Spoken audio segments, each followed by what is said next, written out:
Aleister Crowley, who lived from 1875 to 1947, was an English occultist, ceremonial magician, poet, painter, novelist, and mountaineer. He founded the religion of Thelma, identifying himself as the prophet entrusted with guiding humanity into the Aeon of Horus in the early 20th century. A prolific writer, he published widely over the course of his life. Aleister Crowley was associated with several properties during his life, in particular Carn Cottage, which is located in a remote part of West Cornwall, isolated on the Carn between St Ives and St Just, near the village of Zennor. It is in this place where, in 1938, something terrible happened, giving the cottage a sinister reputation amongst the locals. Crowley is alleged to have summoned the devil himself in Carn Cottage, and supposedly also performed a black mass down the hill in Zennor's church. For this act, the local vicar was said to have thrown holy water in Crowley's face. So what happened that fateful night in 1938? Miss Arnold Foster, known as Carcox, was a celebrity in the 1930s. She lived with her husband, a Labour politician, Will Arnold Foster, at a nearby property known as Eagle's Nest. With political ties and celebrity friends, Carcox was well known. At the time of the 1938 incident, Gerald and Elaine Vaughan were guests staying at Carn Cottage. Crowley was known to be in attendance.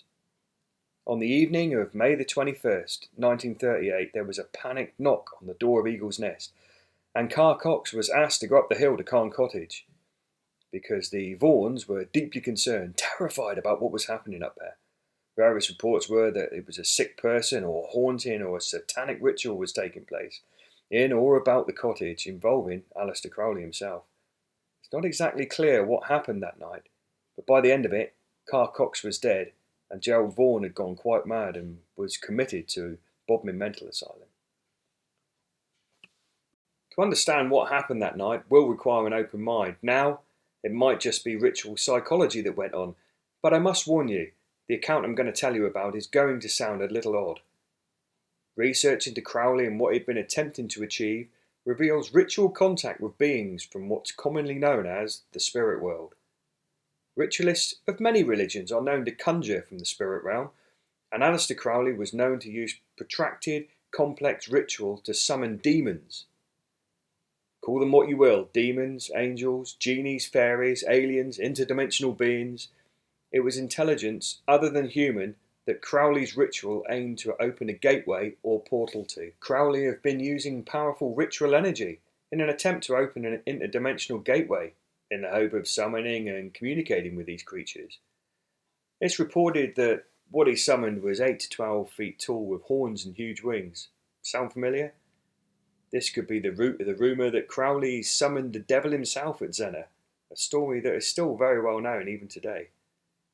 Whatever was summoned, this creature could be what Carcox saw that frightened her to death, and drove Gerald Vaughan quite mad, leading him to be committed. Perhaps Carcox was a ritual sacrifice. We may never know. The house on the hill was left abandoned until after the Second World War.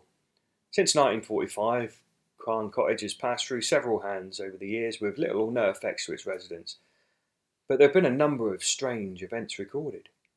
One incident of note was a huge gorse fire one night when the cottage was surrounded by flames and all hope was lost. The firemen told the current residents of Carn Cottage that there's nothing more they could do to save the house and they had to leave. Returning to the cottage the following day, they saw that the building was completely untouched and surrounded by a perfect circle of gorse that had not burned. Another story which seems quite incredible was that when monks visited the cottage, not the sort of thing you expect in rural West Cornwall. This apparently happened several times, and the locals would happily rush out to meet the strange visitors dressed in their robes and offer them pasties and tea. Over the years, owners of the cottage have been contacted by many people who wanted to purchase the property, among them the Dalai Lama himself. This would certainly explain the numerous visits of monks to the site. It begs the question, why would the Dalai Lama be interested in the remote Carn Cottage? Perhaps the nearby Quoit could in some way answer this question. The nearest structure to Carn Cottage is Zennor Quoit. Quoits are megalithic stone structures, commonly found near stone circles and solo standing stones. There are over 35,000 quoits in Europe alone, and they are spread across the world. Quoits are known by many names. In Britain, they're known as dolmen, quoit, or portal tombs, to name a few. It's a little known fact that cathedrals and churches are built on the site of former stone circles and quoits.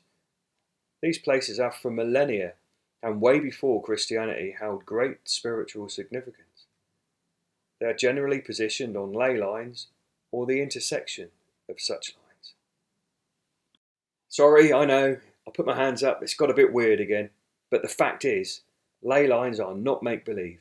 From my research as an engineer, they are simply lines where Earth energy is focused on the Earth's crust.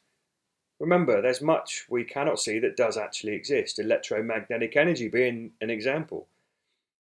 The Earth is essentially a huge planet-sized electromagnet, spinning with an iron core, creating a huge electromagnetic shield around the planet, which in turn protects us from the solar wind. We can see this through the aurora borealis as the highly charged particles from the sun crash into the magnetosphere around the Earth. Quoits, stone circles, standing stones, they're all positioned at these places. They have been and continue to be very odd locations where strange things have and continue to happen. It's held by some that these places are where the membrane between dimensions is slightly thinner, so at these intersections it's easier to talk to God or the gods. No doubt why churches, cathedrals and even pyramids are built on the intersection of these lines. It's probably why Crowley was interested in Cairn Cottage, being right next to Zennor Quoit and being remote, a place where he'd likely not be disturbed while conducting complex ritual. Perhaps Crowley did indeed open an interdimensional gateway, a portal to the formative world where other creatures reside in a higher state, in the same space all around us.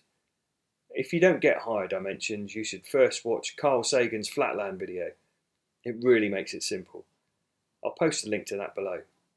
One last thing before you go, spin the video back and have another look at the quoit again.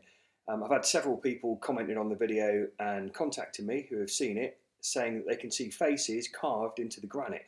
And on closer inspection, there is indeed highly weathered carvings all over the quoit. Faces, skulls, human faces, a huge dog face.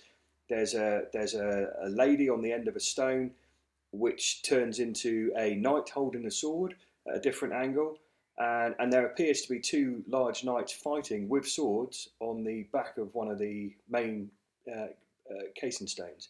So spin it back, I'll put the note to the time codes where other people think they've seen things, but I don't think this is a Volkswagen Beetle in a cloud type scenario, because everyone's seeing the same things in the same places, and on closer inspection there certainly are highly weathered carvings. So this site's a little bit more interesting than we first thought. Hope you enjoyed the video.